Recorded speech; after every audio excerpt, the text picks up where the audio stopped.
Le Da Fresh Morning, c'est 104.5 tonnes de bonne humeur. Tous les matins sur Urban FM. Ce matin, on reçoit nos que vous connaissez, nos Slam Masters. Tu as beaucoup les noms. Hein? Là, tu es maintenant nos programmateurs culturels. Après, tu vas revenir nos Slam Masters. Non. Donc, disons que programmateur culturel, c'est le titre que j'ai aujourd'hui. Et là, tu viens nous parler de Diwangu. Divangu. Voilà. Divangu.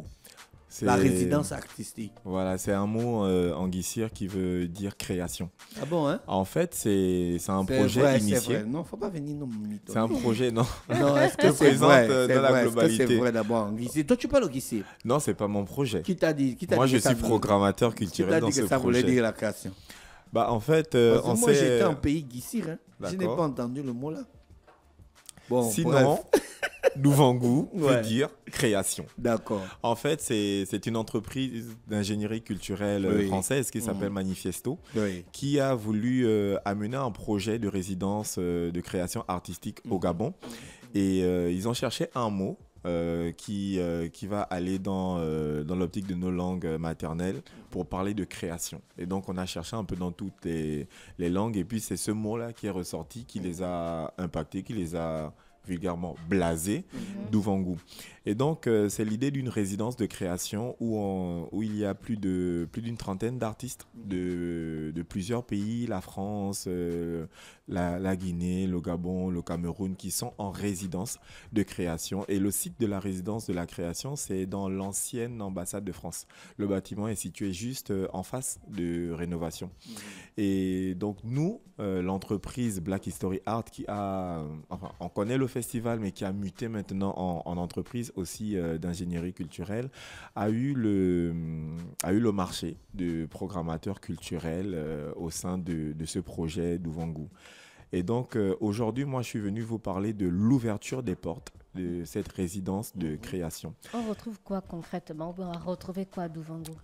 C'est une magnifique question. En fait, c'est une grosse exposition. Les artistes ont particulièrement travaillé sur l'art visuel. Et donc, on va retrouver des peintures, des photographies, des décorations à l'intérieur. En fait, ils ont envahi l'ambassade de France, plutôt l'ancienne ambassade de France, qu'ils ont transformé en lieu créatif. Donc, vraiment, quand vous allez visiter, vous allez c'est permis d'aller visiter. C'est exactement le sujet de mon intervention. Aujourd'hui, je suis venu parler de l'ouverture des portes. Donc, l'ouverture des portes, c'est le 21, donc demain. Donc, à partir de demain, vous pourrez aller visiter non seulement le lieu symbolique de l'ancienne ambassade de France, mais aussi visiter donc cette exposition qui sera sur tout un mois. Ça ferme, je pense, le 15 juillet. Ouais, effectivement. D'accord. Est-ce qu'on aura des spectacles, du slam? On ouvre les portes, et puisqu'on parle de demain, donc le 21, on ouvre les portes avec la fête de la musique. D'accord. Donc on a fait une grosse programmation aussi culturelle pour la fête de la musique, où vous allez retrouver à partir de 19h, 19h30, des artistes comme déjà Baponga, comme Ariel T, comme Ovagang, comme Zion Style, comme Lewa, Chris, Vic, Welcome, J Respect Me, des artistes qu'on a mis en programmation pour célébrer la fête de la musique dans le cadre de cette résidence de création. L'entrée sera gratuite. Pour participer, oui, c'est la question que je voulais poser. L'entrée, elle est totalement gratuite, mais pour essayer de mesurer le flux de personnes, on a mis une inscription en ligne. Donc, allez regarder sur la page Facebook Divangu. Vous allez voir le process d'inscription. C'est hyper facile. Vous vous inscrivez en ligne, vous réservez votre place et puis c'est gratuit. Les adhérents de l'Institut français? Naturellement, comme c'est en ligne, l'Institut français rebalance sur ses réseaux. Et donc, normalement, toutes les personnes connectées sur les réseaux de l'Institut français reçoivent directement l'invitation. Et comme je dis, c'est totalement gratuit. La résidence va durer combien de temps? On va être ouvert jusqu'au 15. Oui. Jusqu'au 15 juillet. Au 15 juillet. Et c'est plusieurs programmes à l'intérieur. Tous les week-ends, on a des événements. On a un concours de rap, on a un concours de danse, on a un concours de slam. On a la journée de visite. Alors, tout le monde pourra venir visiter. On a des ateliers sur le dessin, des ateliers d'écriture, des ateliers sur la photographie. Le programme sera donné de manière succincte.